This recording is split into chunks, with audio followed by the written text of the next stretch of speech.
Suara ini penuh dengan provokatif dan sangat sinis. Keluarga Ki jelas tahu bahwa kekuatan Yeyan tidak hebat seperti dulu, tapi mereka malah bertindak begitu. Mereka itu sengaja. Kalau Yeyan bertarung, maka akhir pertandingan akan sangat menyedihkan. Kalau dia tidak mau, seluruh kota Changjin dengan cepat akan tahu bahwa Yeyan tidak sehebat seorang berusia 13 tahun, bahkan berlutut menyerahkan pedang itu. Bukan? Bagaimanapun juga, martabat Yeyan dan keluarga yang akan sepenuhnya musnah.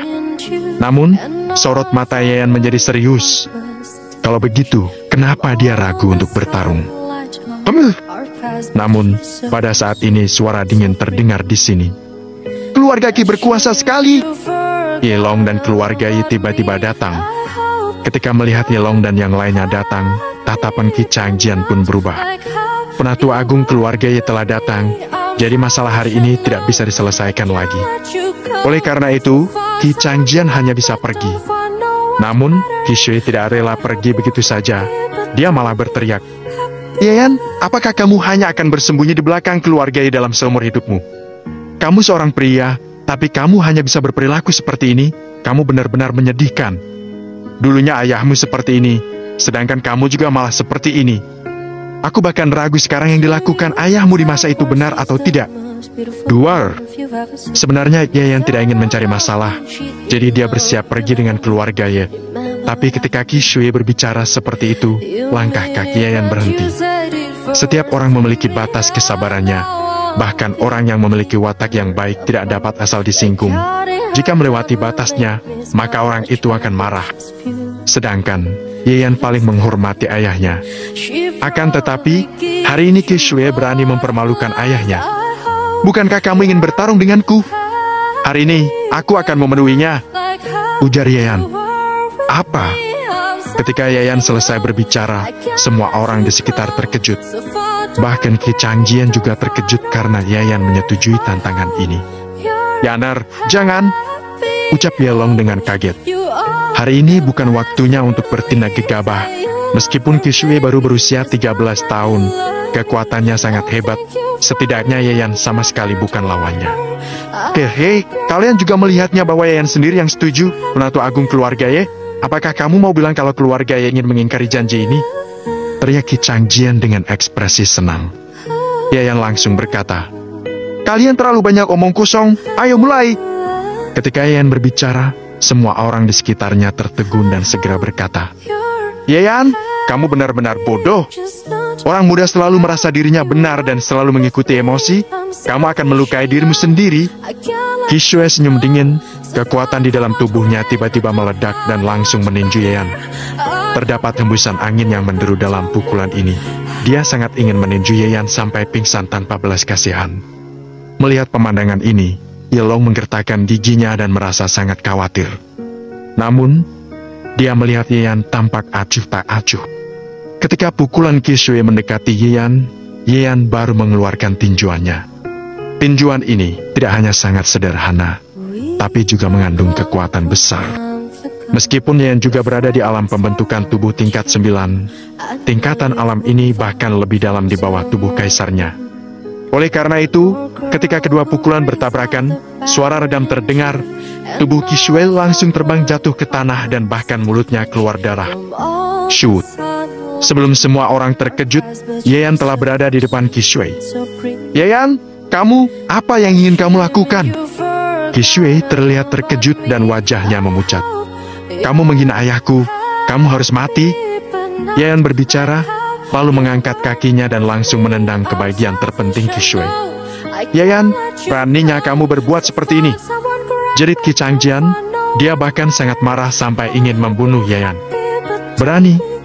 Apa yang tidak berani aku lakukan di dunia ini? Dwarf! Di bawah mata semua orang, Yeyan telah mendarat ke tanah. Lalu kepala Qi Shui langsung pecah dan darah menyembur ke tanah. Ses! Ketika melihat situasi ini, para praktis yang hadir terkejut dan ketakutan. Yeyan telah bertindak, tak disangka kekuatannya seperti ini. Pada saat ini, kultivasi alam spiritual gua tingkat 3 dalam tubuh Qi Changjian meletus. Tapi Yelong sudah menghampirinya dan menggunakan alam spiritual tingkat 6 untuk menghadang Qi Changjian. Ki Changjian, Hisue yang menantang Yayan untuk bertarung. Apa keluarga Ki tidak bisa menerima kekalahan ini? Kamu? Ki Changjian sangat marah, tapi sekarang dia hanya bisa diam. Yilong, Yayan, mari kita lihat. Dalam 1 bulan, keluarga Ye pasti akan musnah. Ki Changjian berteriak dan segera mengangkat mayat Hisue. Ayo pergi. Pada saat ini, Yayan berbicara dan pergi langsung bersama Yilong dan lainnya. Banyak orang menghela napas saat melihat sosok Yayan, bahkan berkata dengan kaget. Bagaimana bisa Yayan masih mempunyai kekuatan seperti ini? Alam pembentukan tubuh tingkat 9, Yayan bukanlah orang tak berguna. Tapi, saat itu Yin Feihui sudah menggunakan getaran dewa untuk menghancurkan diafragmanya. Meskipun meridian bisa dipulihkan dengan obat ajaib, diafragma yang hancur tak bisa mengumpulkan reiki lagi. Mungkin seumur hidupnya hanya bisa mencapai tingkat di alam ini. Masalah ini telah menjadi besar. Keluarga Ki dan keluarga Yi tidak akan saling mengampuni. Setelah 1 bulan, akan ada tontonan yang lebih bagus. Tidak perlu 1 bulan, aku dengar bahwa tanah kuburan pedang akan segera dibuka. 7 hari kemudian, berita ini akan menyebar ke seluruh kota Changyun. Saat itu, keluarga Ye dan keluarga Ki pasti akan pergi ke sana, kan? Ketika mendengar kabar ini, orang-orang pun tercengang apakah tanah kuburan pedang itu telah dibuka. Tanah kuburan pedang adalah tempat di mana seorang praktisi alam spiritual jiwa membuat senjata saat 500 tahun yang lalu di kota Changyun. Tempat itu telah ditutup sejak kematiannya. Sekarang tanah kuburan pedang itu malah mengeluarkan sinar spiritual yang kuat. Dengar-dengar, 7 hari kemudian, tempat itu akan dibuka. Di tempat itu ada desas-desus bahwa akan ada senjata spiritual. Dalam keadaan seperti ini, para keluarga dan kekuatan di kota Changyun akan bersaing. Sedangkan keluarga Yi tidak akan melepaskan kesempatan ini, kan? Oleh karena itu, setelah 7 hari, keluarga Ki dan keluarga Yi akan bertemu lagi. Hanya saja tidak tahu apakah Yayan akan pergi atau tidak. Bagaimanapun juga, ada beberapa misteri di tempat itu. Di kedalaman tempat itu hanya remaja yang bisa masuk. Meskipun dia masih remaja, kalau masuk dengan kekuatan seperti ini, itu sama saja dengan cari mati. Keluarga Ye pasti tidak akan membiarkannya ikut. Yayan juga mendengar omongan mereka. Meskipun dia pergi, itu jaraknya juga tidak terlalu jauh. Tanah kuburan pedang, ada senjata spiritual. Gumam Yayan dengan mata berbinar. Pada saat ini, Yilong memandang Yayan dan berbicara. Yaner, aku tidak menyangka kamu bisa mencapai tingkat ini. Xiao Tian sudah bisa tenang di surga, tapi kelak kamu tidak boleh berbuat hal seperti ini lagi. Baik. Yayan tak menjelaskan dan langsung mengangguk. Ketika melihat dia patuh, Yilong pun merasa lega. Yilong memiliki pendapat yang sama seperti orang lain. Meridian Yayan dapat dipulihkan, tapi diafragma tidak dapat pulih kembali dengan cara apapun. Mungkin seumur hidup Yayan hanya bisa mencapai tingkat seperti ini. Hal ini membuat Yilong sedih, tapi selama dia tidak meninggal, dia pasti bisa melindungi Yayan. Setelah kembali ke kediaman keluarga Yayan langsung kembali ke kamar, lalu mengeluarkan pedang pendek. Pedang pendek ini bukan senjata spiritual yang sebenarnya. Akan tetapi, kekuatan spiritual yang terkandung di dalamnya jelas lebih berharga daripada senjata biasa. Kalau begitu, mari kita mulai dari kamu. Aku juga ingin tahu apakah mantra pedang langit sangat hebat seperti yang ditulis dalam sejarah. Yayan berkonsentrasi, kemudian mengambil napas dalam-dalam dan langsung menjalankan teknik latihan mantra pedang langit. Lalu, Yayan berubah menjadi sebuah kekuatan hisap untuk melahap pedang pendek ini. Bab 6 Tubuh Kaisar Terhebat dan Alam Kondensasi Energi Tingkat 3. Dengan mantra pedang langit, kekuatan hisap dari perubahan itu langsung membuat senjata spiritual menjadi kecil dan masuk ke dalam tubuh. Pedang memasuki tubuhnya, salah satu kekuatan spiritual mengikuti dan langsung membombardir organ dalam, meridian dan tulangnya. Kekuatan seperti ini hampir membuatnya pingsan, bahkan tubuhnya hampir meledak. Kondensasikan! Sudut mulut Yayan mengeluarkan darah segar dan dia berkata dengan tegas. Begitu kata itu terucap, dia langsung mengaktifkan mantra pedang langit lagi dan kekuatan spiritual berkumpul menuju diafragma berkat teknik latihan ini. Yayan merasakan diafragmanya terisi penuh hanya dalam sekejap. Kemudian dia merasakan alamnya sendiri. Alam kondensasi energi tingkat 3. Terobosan seorang praktisi dari alam pembentukan tubuh tingkat 9 tidak lain adalah melangkah ke alam kondensasi energi tingkat 1. Tapi Yayan telah meloncati tingkat ini dan langsung mencapai alam kondensasi energi tingkat 3. Jika dunia luar tahu, itu pasti akan mengejutkan. Orang lain berlatih selama setengah tahun atau bahkan setahun penuh. Sekarang Yayan mencapainya dalam sekejap. Pedang pendek ini bukan senjata spiritual asli. Kalau memang senjata spiritual asli, seharusnya bisa mencapai alam kondensasi energi tingkat 4 bahkan tingkat 5, kan? Gumam Yayan. Mantra pedang langit benar-benar luar biasa. Tidak tahu energi spiritual mana yang bisa aku kembangkan di dunia ini. Gumam Yayan. Ada 10.000 atribut energi spiritual di dunia ini, seperti emas, kayu, air, api, bumi, angin, awan, guntur, golok, pedang, naga, harimau, dan lain-lain. Setelah melangkah ke alam kondensasi energi, selain warna diafragma, juga akan menjelma menjadi sebuah bentuk, seperti bentuk guntur yang termasuk dalam atribut diafragma atribut guntur, yang dapat menyerap kekuatan spiritual atribut guntur di dunia, dan pelepasannya juga merupakan deru guntur dan kilat, yang juga disebut memiliki tubuh guntur. Jika berbentuk pedang maka itu termasuk diafragma atribut pedang, yang dapat menyerap kekuatan spiritual atribut pedang di dunia dan melepaskan energi pedang yang hebat, yang disebut tubuh pedang. Saat ini, Yayan juga mengamati diafragmanya. Meskipun dia memiliki tubuh kaisar, dia masih tidak tahu apa atributnya. Dia menebak dalam hatinya bahwa tubuh dia seharusnya setara dengan tubuh pedang, sehingga dia dapat dianggap sebagai pergabungan tubuh pedang dan kaisar. Namun, detik berikutnya, dia menemukan bahwa tiba-tiba ada cahaya dan ada 10.000 bentuk yang berkedip, yaitu emas, kayu, air, api, tanah, angin, awan, guntur, pedang, naga dan harimau dan yang lainnya muncul di atas diafragma ini. Kemudian, diafragma ini berubah menjadi salah satu kata tertua. 10.000. Hal ini berarti bahwa Yayan memiliki puluhan ribu atribut. Dengan ini, dapat menyerap energi spiritual dari atribut apapun di dunia dan juga dapat mengumpulkan kekuatan atribut apapun. Selama berabad-abad, setidaknya Yayan belum pernah mendengar hal seperti itu di buku-buku kuno.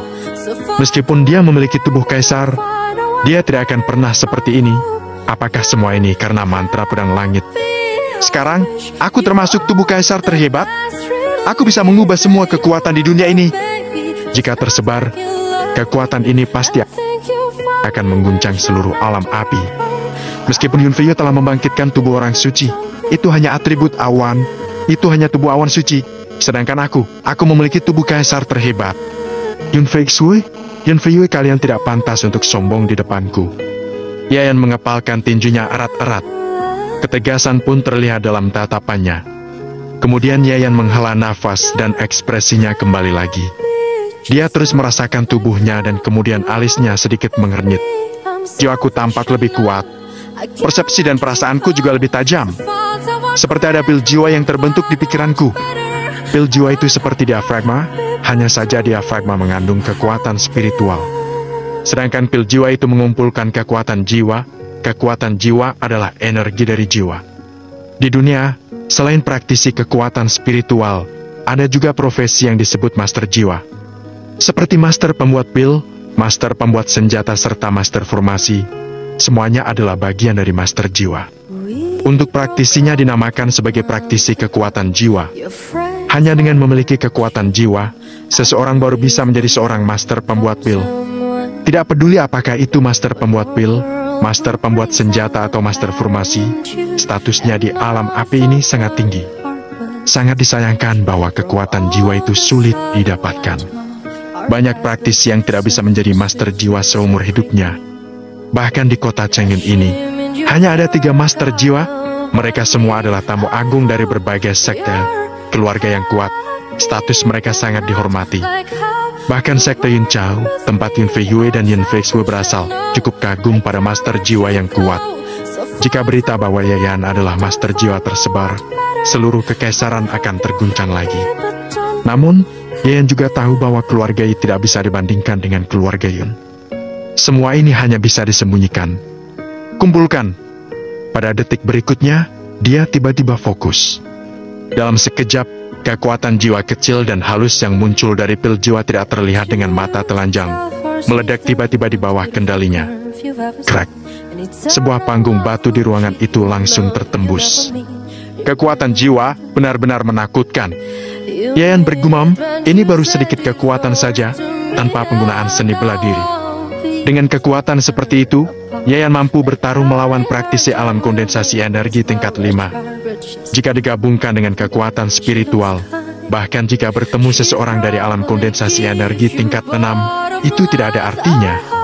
Mantra pedang langit tidak hanya dapat melatih kekuatan spiritual, tapi juga melatih kekuatan jiwa, kata Yayan.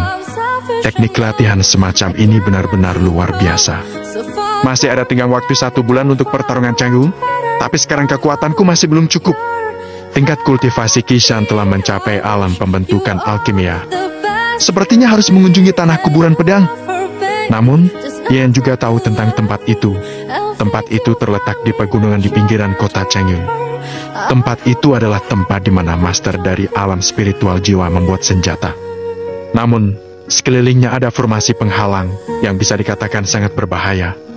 Ada lebih banyak lagi formasi di tanah kuburan pedang. Hanya orang di bawah 18 tahun yang bisa masuk.